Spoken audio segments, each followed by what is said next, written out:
पोतवैले बारे कहाँ रंगवैले बारे बारे साफ बनाई बा बहुत अच्छा A few मुंह moments रंगवैले later. बारे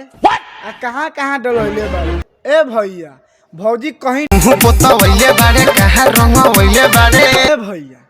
तहार गान खजुआला तहार गान में खोज दी ना भाई सुन तारा फिर से कहता कि मुंह पोतवैले बारे आ कहाँ कहाँ डलवैले बारे अरे भैया तो भौजी के मन बा कहीं डलवा उस तो का करे के भैया बोलो ना भौजी के चाटे के बा कि काटे के बा सारा बुढ़ छुंदर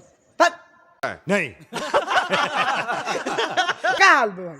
आज हम फिर से बात कैले बानी भोजपुरी होली सॉन्ग के भाई आज के वीडियो नु बहुते अच्छा बहुते मज़ेदार बा ऐसे कहल चाहते हैं कि वीडियो को पूरा देखो बहुत मजा आई तो भाई लोग वीडियो बना के बस एक ही मकसद बा एक ही मकसद रहेला आप सभी को दिल से हंसाने के लिए ना किसी को दिल को ठेस पहुंचाने के लिए तो बिना कोनो बकचोदी के आज के वीडियो स्टार्ट करते हैं। खैले बारे पिचकारी लम्हा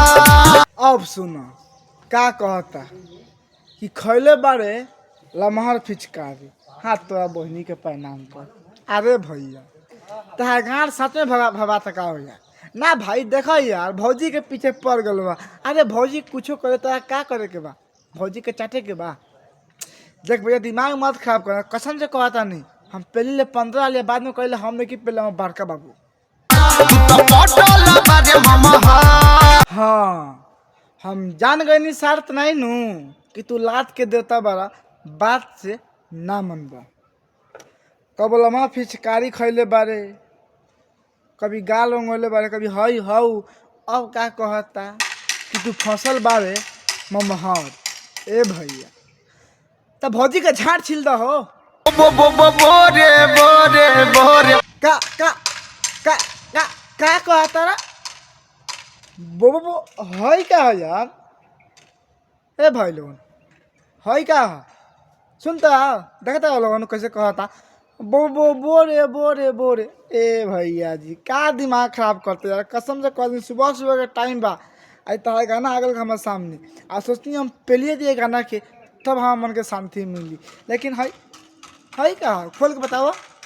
ना रंगम जोरे जोरे जोरे अब सुनो ना रंगम जोरे जोरे जोरे ई सरवा नु पिटौर बा एगो केतनो पिटबा नु आ बाद में कहीं हम पिटाले नहीं की ऐसा बारे भैया हमर ना देखा भाई लोगन जोरे जोरे जोरे बोरे बोरे बोरे ये सब क्या है यार हम लोग भी चुतिया है यार इसी गाना के पेल देते हैं बोरे बोरे बोरे बस बस भैया बस अब हमरा से बोबो बोबो ना होई अब हम जाते हैं घरे तो का कि तहा गाना सुनला के बाद में हमनू अंदर से झांट लाल हो गई बा अब तू समझ सकता है जब कोनो के झांट लाल हो जाला तो आदमी का से का करेला तो ऐसे में दिमाग खराब हो तो बात सुन के हई क्या हई आई हई का ना रंगम जोरे जोरे जोरे तो ना रंग हमरा काहे सुनाओ तब हमें का मतलब है तू रंग तो ना रंग हमें का मतलब है भैया देख लो वो तहार मन बा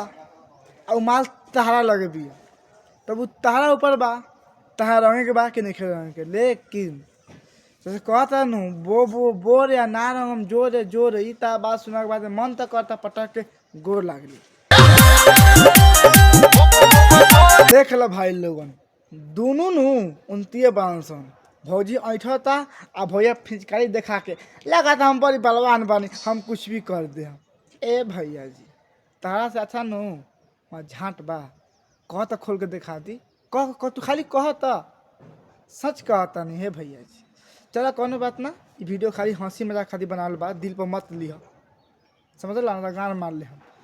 तो वीडियो को लाइक करा भाई लोगन शेयर करा कमेंट करा और भाई के सपोर्ट करा।